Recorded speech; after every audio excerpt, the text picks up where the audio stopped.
We have previously compared the military power of Russia and the United States.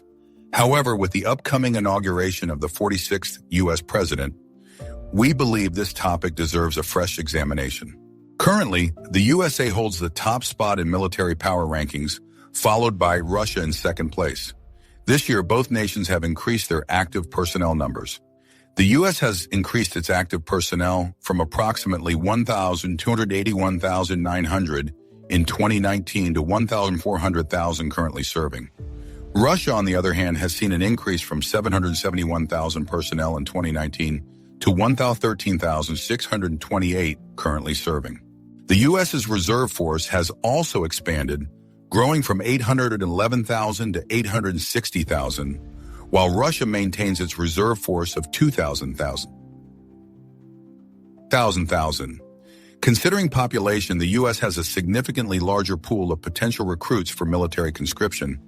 However, due to Russia's reliance on a predominantly conscription-based military rather than professional volunteers, Russia holds an advantage in conscription and mobilizing its citizens for the initial year of a war before morale issues and training deficiencies impact troop numbers. In 2019, the U.S. spent roughly $731 billion on military expenditures, with projections of $750 billion in 2020. Russia allocated $65.1 billion in 2019 and is projected to spend $66.3 billion in 2020. Russia still possesses the largest number of combat tanks, with 12,850 compared to the U.S.'s 6,289, and a more robust land-based artillery system than the U.S. Of course, most of those nearly 13,000 tanks are currently mothballed Cold War models that would require weeks of refurbishment to become operational and would likely struggle to perform effectively on a modern battlefield. Both nations are currently undertaking substantial, multi-year projects aimed at streamlining and modernizing their fighting forces. In the spring of 2020, the first batch of upgraded T-90M Proryv battle tanks was delivered to Russian troops. These tanks have been equipped with a new multi-channel sighting system that enables weapons deployment at any time, day or night, and they can now also exchange data with other vehicles in real time. In June, an improved Project 955A or Borei-A strategic nuclear-powered missile-carrying submarine entered service with the Russian Navy. The fourth-generation sub, initially scheduled for delivery at the end of 2019, features enhanced maneuvering, depth, and armament control systems. All Borei-class submarines have the capacity to carry 16 Bulava ballistic missiles and boast 500mm torpedo tubes. Nevertheless, the U.S. continues to dominate in naval and air power. Also, in the spring of this year, the U.S. placed an order for 78 new F-35 fighters at a cost of $4.7 billion. These aircraft will be divided between the U.S. Air Force, Navy, and Marine Corps. In November, the Navy amended its contracts with Newport News Shipbuilding to expedite the construction and delivery of the John F. Kennedy. This second of the planned naval carriers is now scheduled for delivery on June 30th, 2024, and will be equipped to operate the F-35C fighter without requiring later upgrades.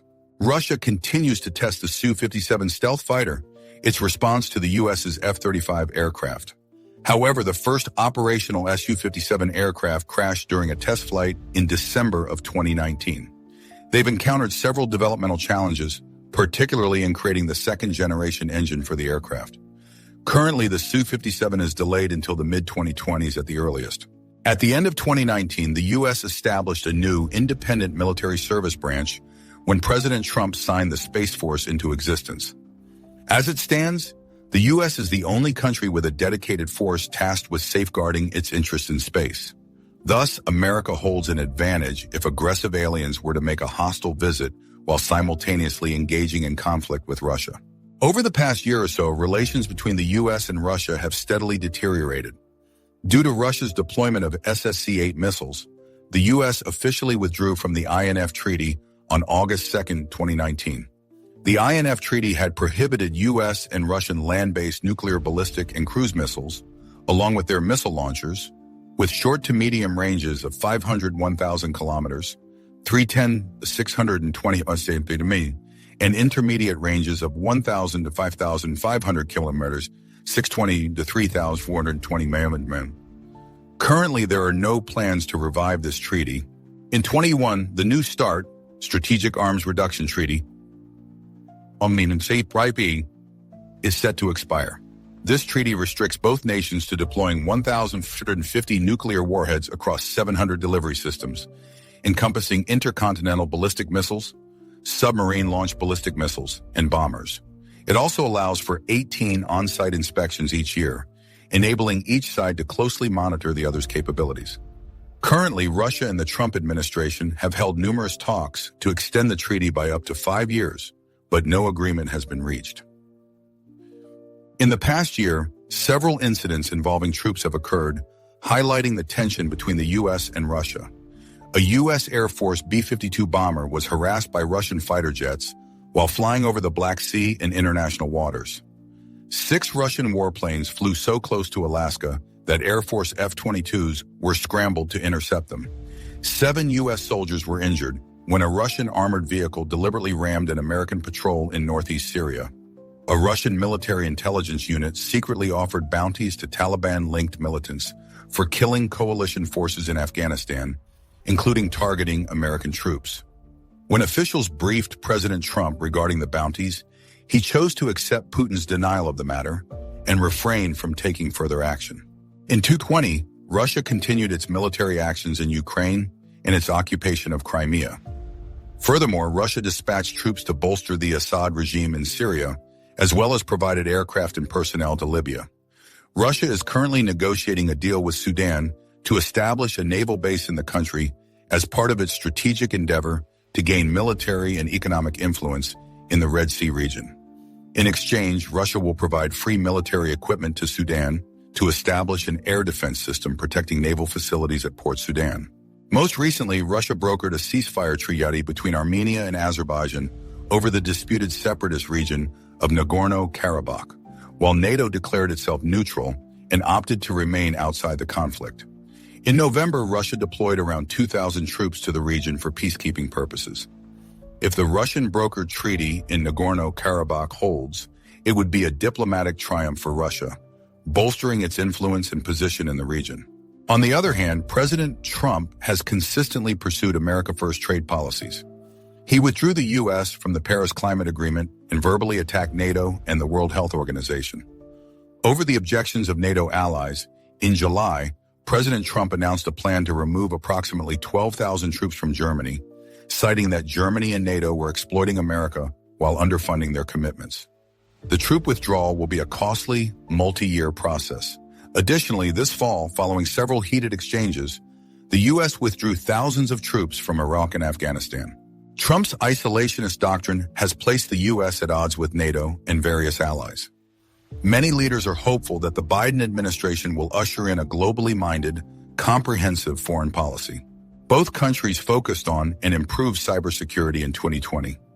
President Putin continued to deny that Russia employed cyber techniques to interfere in elections in the United States and other countries, as well as hacking into emails from the Department of Defense and launching political and social disinformation campaigns. While many officials urged action, President Trump appears to have accepted Putin's denials at face value. In the fall, President Putin issued a written statement advocating for a cyber truce, even outlining a 4-point plan for what he termed a reboot in the relationship between the United States and Russia regarding information security. However, the proposal disregarded previous incidents. Moreover, some academic experts believe that a cyber treaty is not feasible. Arms treaties have been successful because access to nuclear weapons is highly restricted. However, cyber weapons are controlled by countries, criminal groups, activists, and even teenagers. States can conduct cyber operations through black ops using proxies, including criminal groups. It would be nearly impossible to enforce such a treaty. President-elect Biden has indicated that he will adopt a harsher stance regarding Russian cyber operations. COVID-19 has had an impact on both the U.S. and Russian militaries. In the U.S., the Defense Department issued an order in late March prohibiting the deployment of service members for 60 days to curb the spread of the coronavirus. Subsequently, revised guidelines were issued mandating troop testing for COVID-19 and a 14-day quarantine period before deployment. The Defense Department also canceled, postponed, or significantly reduced previously planned major military exercises. Additionally, Navy ships have been kept at sea for longer durations and are making fewer port calls to minimize the risk of infection. A 4-tier testing program for the entire U.S. force was established.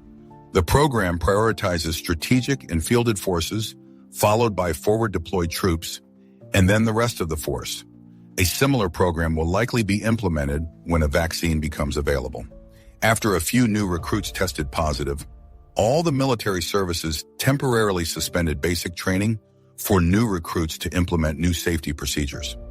A 14-day quarantine period was added, along with a program where new recruits are continuously tested for COVID-19 and monitored with daily health assessments during basic training. Class sizes have been reduced and some training exercises limited. These tactics and others have significantly contributed to slowing the spread of coronavirus within U.S. forces. On October 22nd, the U.S. military had a rate of 2,087 cases per 100,000 personnel, a slightly lower rate than the overall U.S. population, which at that time was 2,527 cases per 100,000 people. The military remains vigilant about limiting COVID-19 infections whenever possible, recognizing that the virus poses a threat to national security. Russia also implemented plans to curb COVID infection. On March 12th, the Kremlin established a highly centralized operational-level headquarters headed by the first deputy minister to oversee the COVID-19 response within the armed forces. Among other responsibilities, the headquarters manages medical equipment and supplies for the forces, monitors infection rates, and develops health guidelines for troops. A 3-day readiness assessment for COVID-19 was conducted across all Russian army branches in late March. This enabled the general staff to fine-tune the duties and areas of responsibility of the armed forces in terms of emergency preparedness and response, medical support, and other tasks. Additionally, 16 prefabricated temporary medical centers were constructed in underserved military districts. New safety rules and an aggressive testing regime were implemented across Russian military bases and compounds. Meanwhile, combat training continued as usual across all forces. The draft for approximately 135,000 conscripts was temporarily delayed from April 1st until April 13th, while a testing and 14-day quarantine process was implemented for new conscripts. Until early May, the Russian government claimed that Russian troops were officially COVID-19 free. State media reported that in the thousands of tests conducted since mid-March, no servicemen tested positive. However, when soldiers began to leak eyewitness accounts, the Ministry of Defense reluctantly acknowledged a few cases. Even now, information on the spread of COVID-19 within the Russian forces is limited. From March 1st to September 15, 2020, there were 12,066 confirmed coronavirus cases in the armed forces and another 1,509 cases among civilian personnel, representing an estimated 1.6% of the military and 0.25% of civilian personnel contracting COVID-19. It will be interesting to observe the long-term effects of the pandemic on both the U.S. and Russian militaries, the allocation of funds for military budgets, and strategic doctrine.